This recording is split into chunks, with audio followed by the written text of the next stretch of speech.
자, 우리 잘 아는 찬송이에요. 자, 407장 1절 여러분들 가사를 보시면요. 구주와 함께 나 죽었으니 구주와 함께 나 살았도다.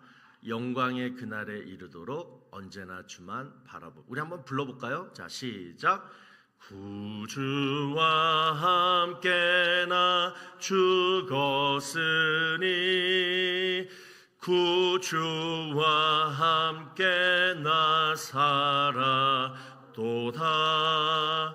영광의 그날에 이르도록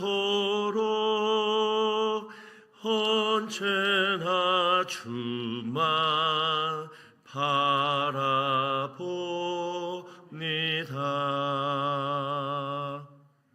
자, 우리 지난 고난주간하고 또 부활주일 2주 동안 이 찬양의 가사 그대로 주님과 함께 죽었다가 또 주님과 함께 다시 살아나는, 그래서 십자가의 은혜와 부활의 은혜를 누렸습니다. 자, 그러면 부활주일 끝났어요. 자, 그러면 여기서 끝이냐? 그 다음 가사를 보시면 영광의 그날에 이르도록 언제나 주만 바라봅니다. 오늘부터 여러분 죽는 순간까지 우리 주만 바라보며 살기를 축복합니다. 자, 그러면 주만 바라본다, 이게 무슨 뜻이냐? 자, 그 말씀이 갈라디아서 2장 20절 말씀에 나와요. 자, 한번 다 같이 읽어봅니다. 시작.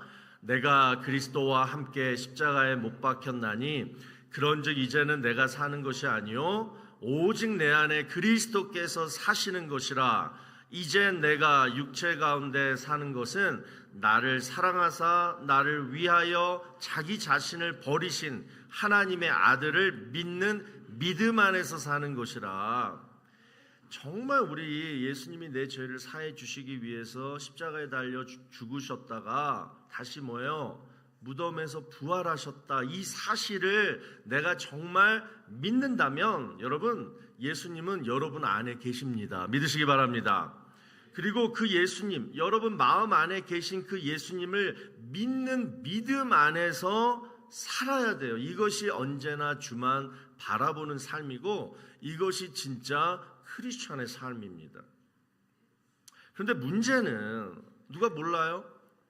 근데 문제는 이것이 쉽지가 않다는 거예요. 예수님이 내 안에 계신데도 불구하고 우리 어떻게 살아요?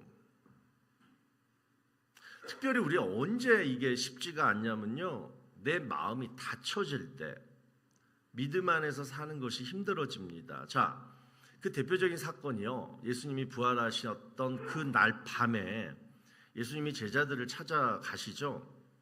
제자들이요, 두려움과 또 상실감에 문을 걸어 잠그고 문을 딱 잠가요. 그리고 거기에 숨어서 모여 있었습니다. 그 자리에 누가 없었어요?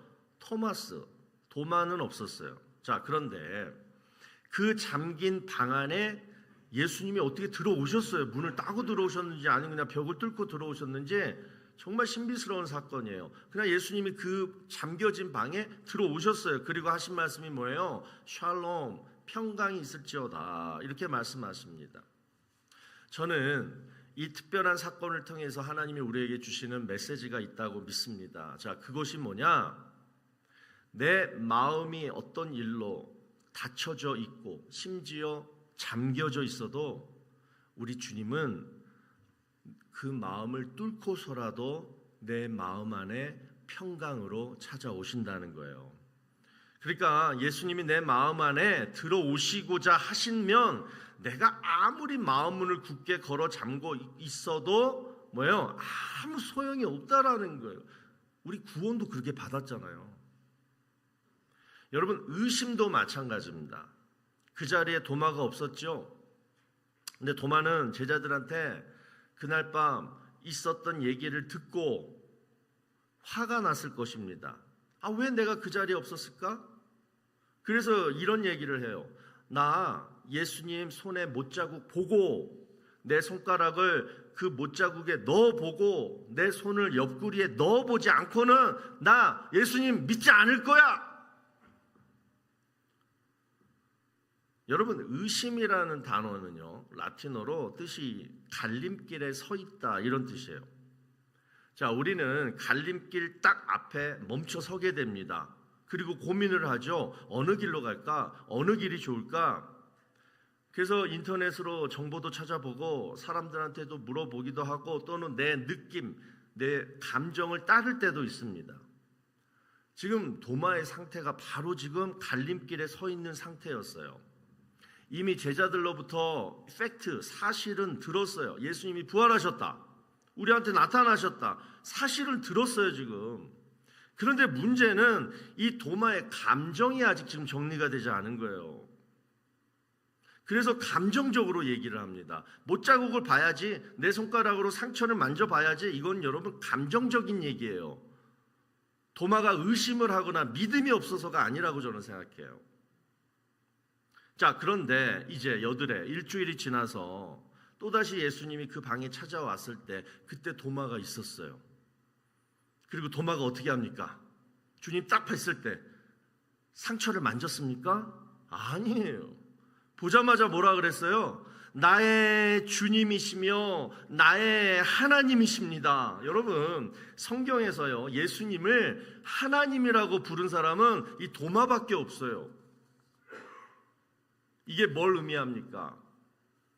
우리의 닫혀진 마음뿐만 아니라 상한 감정도 주님이 찾아오시면 뭐예요? 다 녹아버린다는 거예요. 사랑하는 성도 여러분, 우리 믿음 생활을 하다 보면 마음이 어떠한 일로 인해서 정말 닫혀질 때가 있어요. 또 감정이 상할 때가 있어요. 그러나 명심하시기 바랍니다. 내가 아무리요 멀리 달아나서 어디 가서 숨고 또는 그냥 하나님께 화가 나가지고 그냥 하나님의 존재조차 그냥 부인하려고 해도요, 하나님은 우리를 찾아오십니다. 그리고 닫힌 내 마음을 열고 들어오세요. 그리고 혼내지 않으시고 어떻게 해요? 평강이 있을지어다. 평강을 주십니다. 예수님이 제자들에게 너희들 왜 문 걸어 잠그고 숨어 있었냐? 도마에게 너 왜 의심했느냐? 혼내지 않았던 것처럼 우리에게도 그렇게 하실 거예요. 그때 우리의 마음과 상한 감정은 나의 믿음 없음이 다시 치유되고 회복된다라는 거예요. 이게 신앙생활이에요. 그러니까 여러분 믿음이 업앤다운이 있을지라도 절대 잊어버리지 말아야 할 것은 뭐냐? 하나님은 내 마음 안에 계시다. 그리고 나는 그 하나님을 믿고 의지하겠다.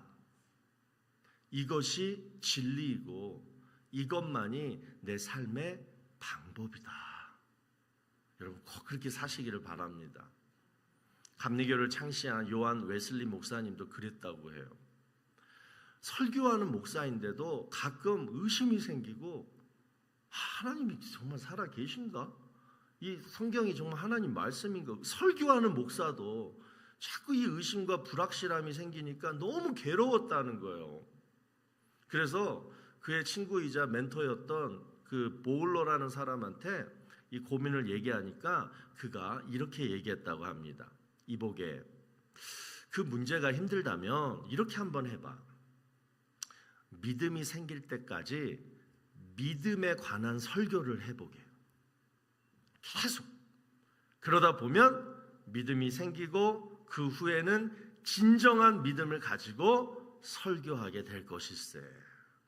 여러분, 믿어지지 않고 자꾸 의심이 찾아오면요, 그때 믿음 자체를 포기하려고 하지 마시고 어떤 생각을 하냐면 이게 가장 좋은 것 같아요.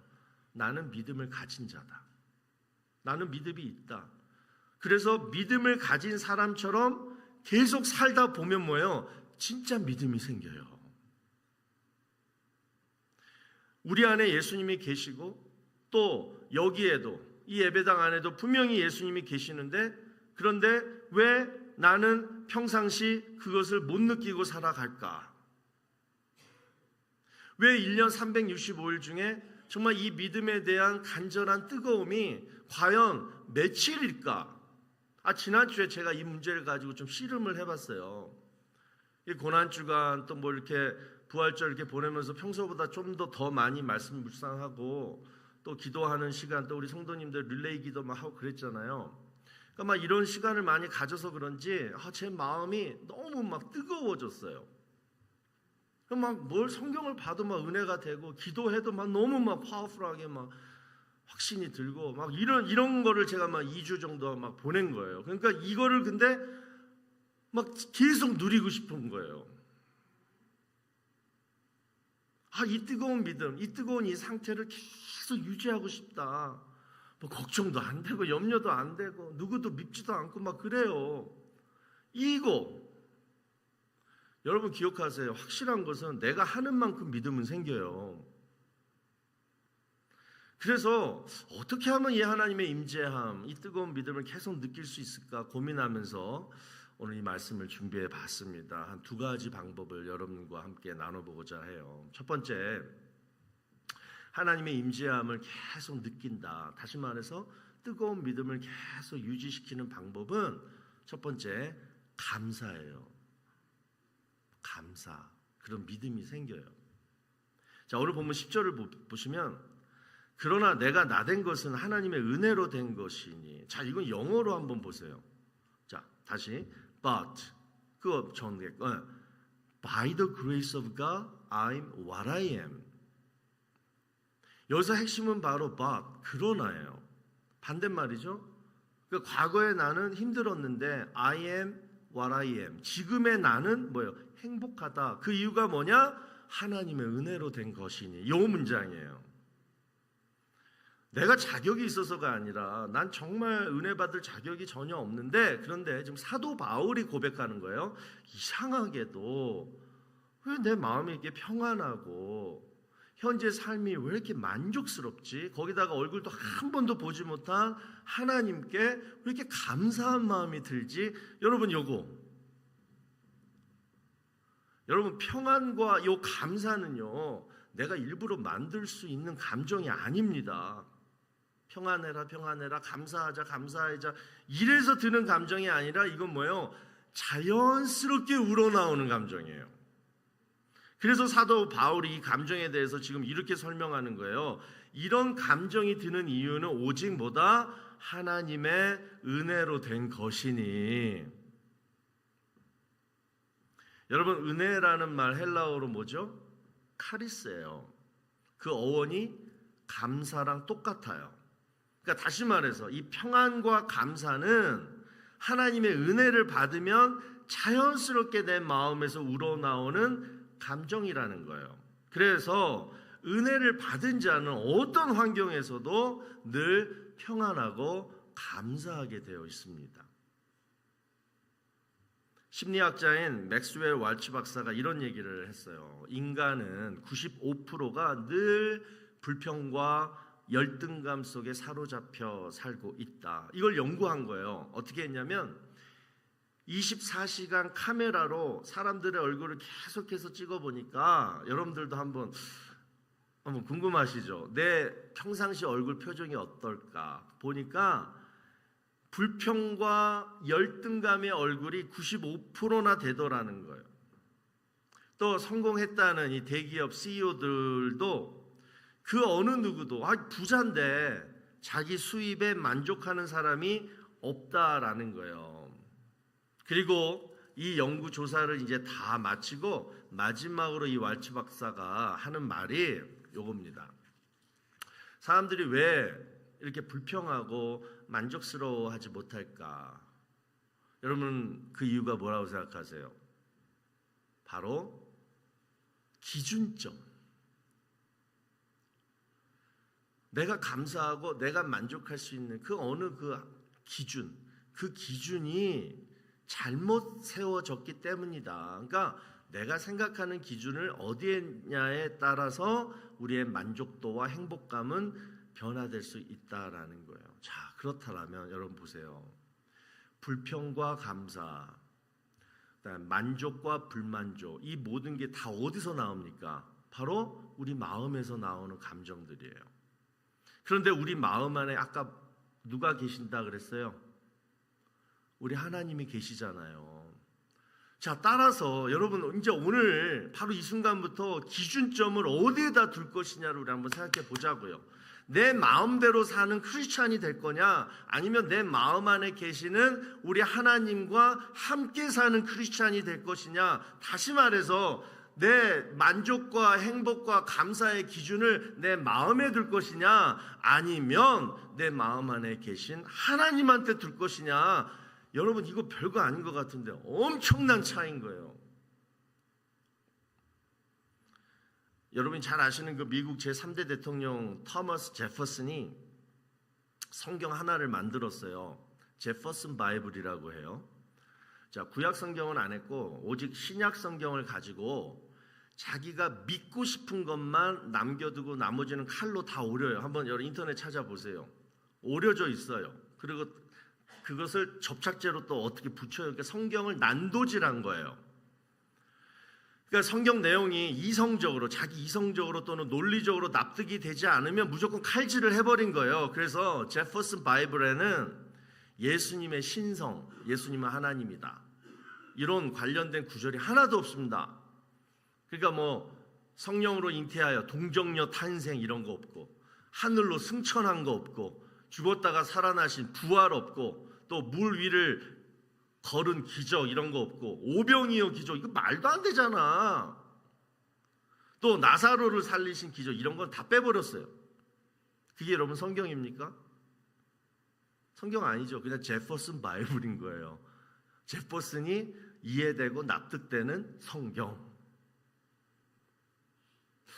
혹시 여러분, 저와 여러분도 그런 성경을 가지고 믿지 않을까? 내가 이해되고 내가 믿어지는 성경만 나름대로 내가 만들고 살지는 않는가? 근데 저는 우리 성도들은 그렇지 않을 거라고 봐요. 성경에 나오는 모든 말씀을 우리는 다 믿잖아요. 자, 그런데 문제는 그러면서도 성경 말씀 다 믿고 예수님이 하나님이고 기적도 다 믿고 병자도 고쳐주고 죽은 자도 살리시고 하나님밖에 할 수 없는 걸 우리 예수님이 하셨다, 우리 다 믿잖아요. 그러면서도 우리가 가끔 너무나 큰 실수를 범할 때가 있습니다. 그게 뭐냐? 내 마음 안에 계신 우리 하나님을 내가 난도질할 때가 있다라는 거예요.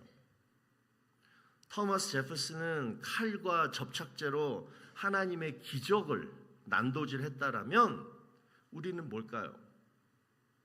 내 자랑으로 하나님의 은혜를 난도질할 때가 너무 많다는 거예요. 성경을 믿으면서도 하나님은 의지하면서도 그러면서도 모든 결과는 뭐예요? 다 내 힘으로 했다, 또는 내가 잘못했다, 나의 공로 아니면 죄책감으로 끝나버리는 거예요. 하나님을 믿으면서도, 하나님이 내 삶을 주관하신다는 것을 믿으면서도 그 모든 책임을 다 내가 지려고 그러고 하나님의 은혜는 난도질해서 없애버리는 거예요. 어떻게 하나님을 믿는다 하면서 하나님의 은혜를 여러분 빼고 우리가 믿을 수 있을까요? 좋은 일이든 나쁜 일이든 이건 다 하나님의 은혜야. 내가 이해할 수는 없지만 이건 하나님의 은혜야. 좋은 일이든 나쁜 일이든. 여러분 이게 진짜 크리스찬 아닐까요? 그래서 사도 바울이 오늘 본문 10절에서 전체를 보세요. 분명히 고백하는 게 바로 이거예요. 그러나 내가 나된 것은 하나님의 은혜로 된 것이니 내게 주신 그의 은혜가 헛되지 아니하여 내가 모든 사도보다 더 많이 수고하였으나, 그 다음 보세요. 내가 한 것이 아니요 오직 나와 함께 하신 뭐다? 하나님의 은혜로라. 여러분, 하나님의 은혜는요 절대로 헛되이 주어지지 않습니다. 값싼 싸구려 그런 은혜가 아니에요. 반드시 하나님이 은혜를 주실 때는 그 은혜를 받은 사람이 그 은혜를 반드시 찬송하고 감사하도록 만드시는 것이 바로 하나님의 은혜입니다. 그래서 하나님은 반드시 하나님의 은혜를 찬양하게 만드세요. 이번에 그냥 넘어갔다면 다음엔 반드시 감사하고 찬양하게 만드세요. 내가 한 것이 아니요 하나님, 나와 함께 하신 하나님의 은혜입니다. 이 고백을 반드시 하나님은 듣고 싶어 하시는 거예요. 여러분 정말 한순간도 이 하나님의 은혜를 잊지 마시기 바랍니다. 내가 왜 믿음이 요즘 없어지지? 왜 안 믿어지지? 이건요, 딱 이거예요. 하나님의 은혜를 지금 잊어버린 거예요. 하나님의 은혜를 잊어버리면 믿음을 잃게 돼요. 그래서 믿음은 결론적으로 여러분 요거예요. 하나님의 은혜에 감사하고 하나님의 은혜를 사모하고 하나님의 은혜를 의지하는 것, 이것이 뭐다? 믿음이에요. 그러니까 믿음과 하나님의 은혜는 떨어질 수 없는 관계예요. 따라서 오늘 지금 우리가 무엇을 가지고 말씀을 나누는 거예요? 나는 왜 믿음이 안 생기지? 자꾸 왜 의심이 생기지? 또 내 마음이 닫혀지고 하나님 싫어질 때 자꾸 우리는 믿음은 다운되잖아요. 그 믿음을 어떻게 계속 업시키고 뜨겁게 할 것이냐? 첫 번째, 하나님의 은혜 잊지 말자. 내 삶의 모든 거 하나님의 은혜로 되어진다. 더욱더 하나님의 은혜를 의지하자. 아침에 일어나서 기도 길게 할 것도 없어요. 하나님 오늘 은혜 주세요. 잘 되든 못 되든 다 하나님의 은혜인 줄로 믿겠습니다. 하나님의 은혜가 내 삶을 주관하게 하여 주시옵소서. 그리고 하루를 시작해 보세요.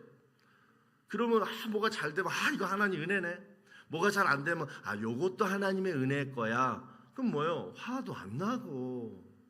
그러면서 하나님과 늘 동행하며 이 뜨거운 믿음을 계속 유지할 수 있잖아요. 우리 모두 다 그렇게 하시기를 바랍니다.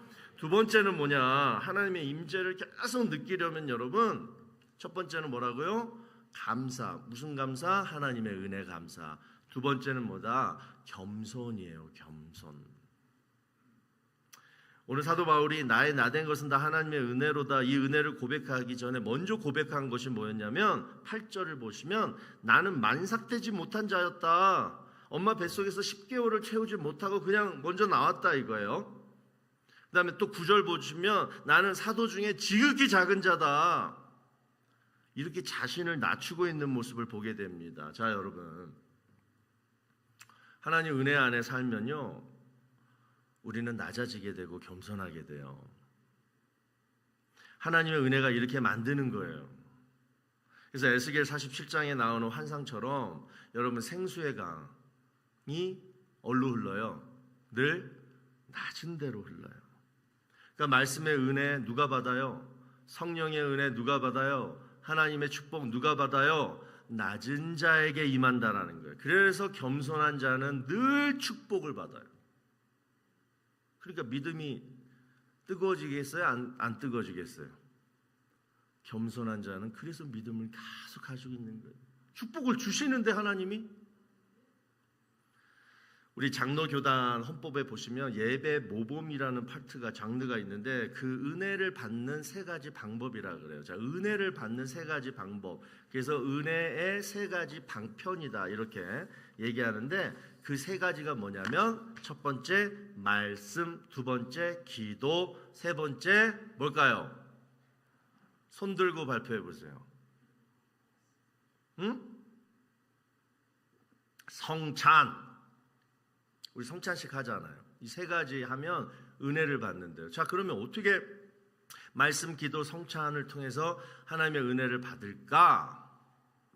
여러분, 이 세 가지에는 공통점이 있습니다. 자, 이 세 가지를 할 때 우리가 깨닫게 되는 것이 있어요. 말씀을 통해, 기도를 통해, 예수님의 피와 살을 기념하는 성찬을 통해 우리가 그 순간 무엇을 깨닫게 되냐면 바로 내 자신의 부끄러움, 죄, 허물, 이것이 막 깨달아져요. 이 깨달음이 있을 때 은혜가 임한다라는 거예요, 여러분. 말씀 읽으면 은혜가 떨어지는 게 아니라 말씀을 통해 나의 부족함, 허물, 죄, 정말 이럴 때 은혜가 임한다라는 거예요. 돌아온 탕자 보세요. 돌탕. 아버지여, 내가 하늘과 아버지께 죄를 얻었사오니 지금부터 아버지의 아들이라 일컬음을 감당치 못하겠나이다. 뭐예요? 너무 아버지한테 죄송해서 이제부터 저를 아들이라고 부르지 말고 그냥 종처럼 부려달라라고 했을 때 이 고백을 했던 순간부터 탕자는 은혜의 삶을 살게 됩니다. 그러니까 자신의 부끄러움과 허물을 깨닫고 완전히 엎드려졌을 때 아버지의 은혜가 탕자를 다시 일으켜 세워줘요. 너 왜 그러니? 키스해주고 제일 좋은 거 입혀주고 먹여주고 그러잖아요. 여러분, 하나님의 은혜를 원하십니까? 그러면 딱 한 가지만 교회에 준비해서 오시면 돼요. 바로 상한 심령이에요. 여러분, 상한 심령이 은혜를 받으면 겸손해져요.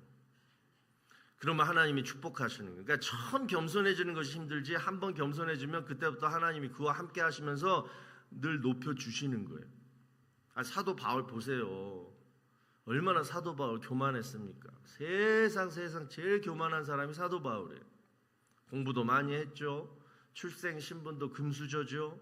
또 자신을 따르고 인정해주는 사람이 또 주변에 얼마나 많았어요. 거기다가 책임감, 리더십, 추진력, 하여튼간 성공할 수 있는 모든 잠재력, 가능성, 어느 회사도 그냥 사도 바울 인터뷰만 하면 다 데리고 갈 정도로 그런 사람이었어요. 그런데 그 자신의 잠재력과 그 가능성, 능력을 빌립보서 3장 8절에서 뭐라고 얘기합니까? 다 해로 여기고 배설물로 여기겠다. 왜? 하나님의 은혜를 얻는 데 있어서 오히려 그것들이 다 해가 되기 때문에, 그래서 자기는 그런 것들을 다 똥오줌처럼 버리겠다. 이렇게 얘기해요. 하나님의 은혜를 받기 위해서. 여러분, 로마서 5장 21절에 이런 말씀이 있습니다. 죄가 더한 곳에 은혜가 더욱 넘쳤나니. 자, 이게 무슨 뜻이에요? 죄 많이 지으면 은혜가 넘친다, 이 뜻은 절대 아니죠. 이 말은 죄와 은혜 사이에 중요한 한 가지가 있다라는 말씀이에요. 그게 뭘까요? 그것이 지금 방금 말씀드린 죄를 지을 때마다 내 상한 심령이 돼야 된다라는 거예요. 내가 왜 그랬을까? 이놈의 입, 이놈의 손, 이놈의 눈 다 잘라버리고 그냥 다 빼버리고 싶은 그런 마음으로 하나님 앞에 정말 하나님 잘못했습니다. 오늘도 저의 나약함을 주님 용서하여 주시옵소서. 이 상한 심령.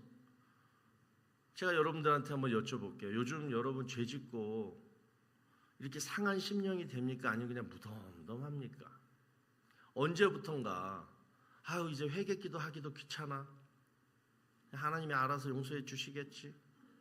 죄 짓고도 이제는 그냥 뻔뻔해 버리는 거예요. 여러분, 우리 그리스도인들이 제일 하지 말아야 될 게 바로 그거예요.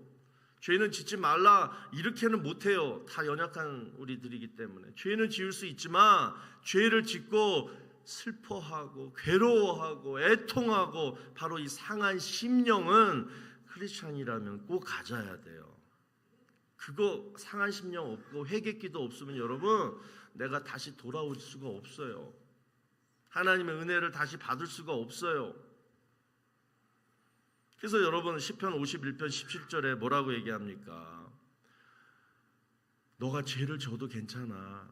그 죄 때문에 네 마음이 상해서 상한 심령이 돼도 괜찮아. 그러면서 하시는 말씀이, 하나님께서 구하시는 제사는 상한 심령이라. 하나님이여 상하고 통회하는 마음을 주께서 멸시하지 아니하시리라. 여러분이 정말 하나님 잘못했습니다. 어떤 죄를 짓더라도 정말 하나님 내가 또 실수했고 또 못 참았고 또 죄 졌어요. 그 마음을 하나님이 멸시하지 않으신다라는 거예요. 그 상한 심령을 가지고 여러분 자리에 앉으시라는 거예요. 그리고 예배 시간에 상하고 통회한 심정을 주 앞에 아뢰며, 하나님 잘못했습니다. 하나님 말씀 들으며 찬양 들으며 찬양 부르며 기도하며 그 순서 때마다 자꾸 되씹고 또 되씹고, 하나님 정말 잘못했어요.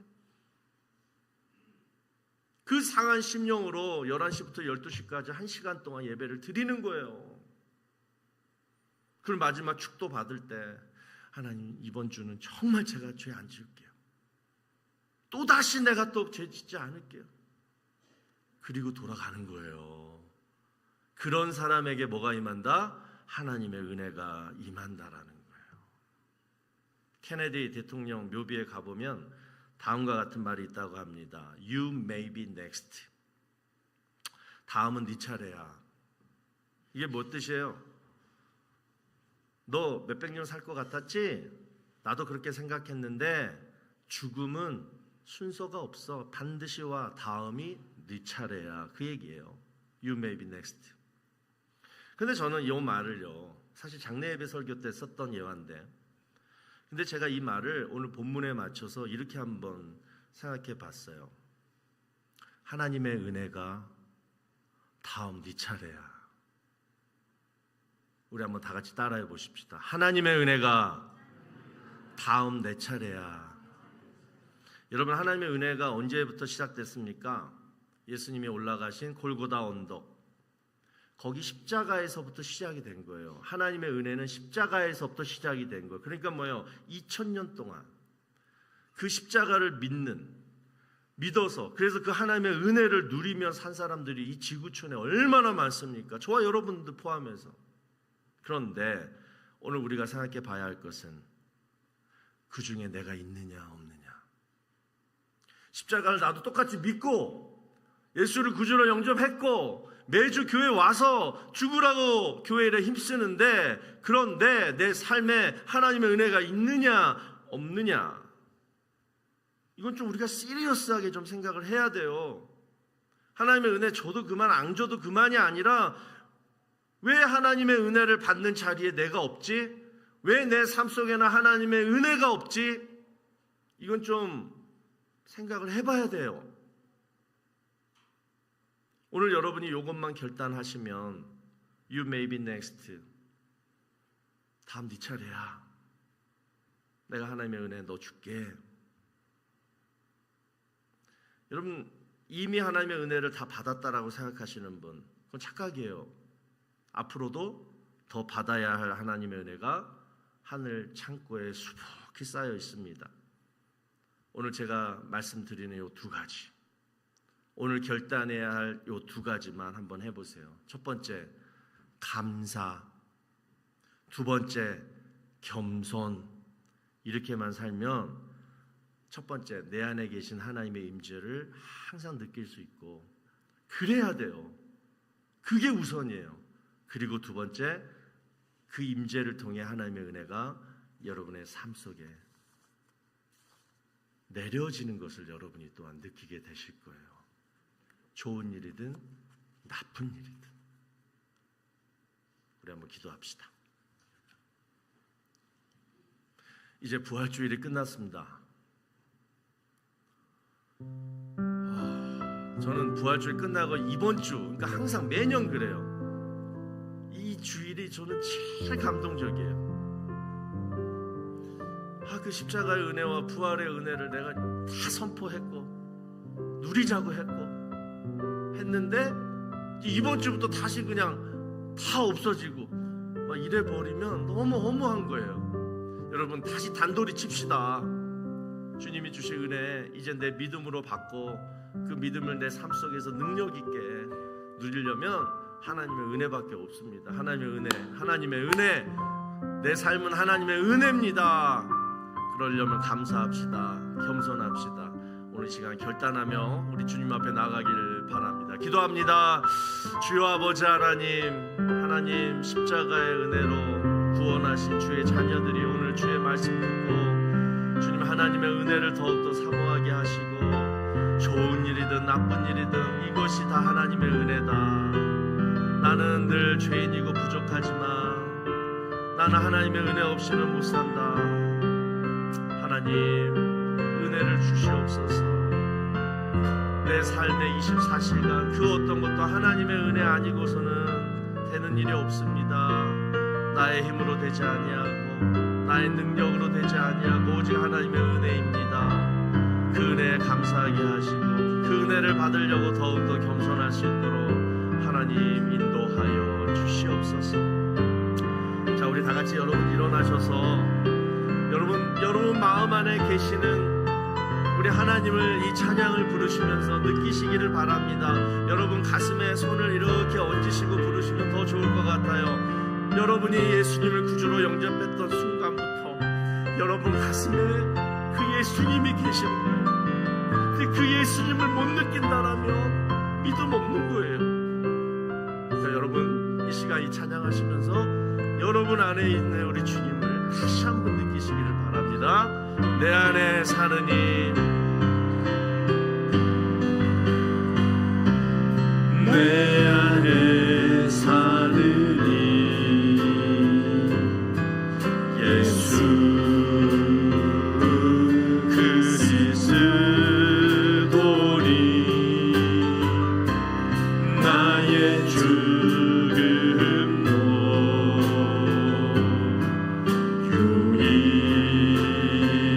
유익함이. 다시 한번 합니다. 내 안에 사느니,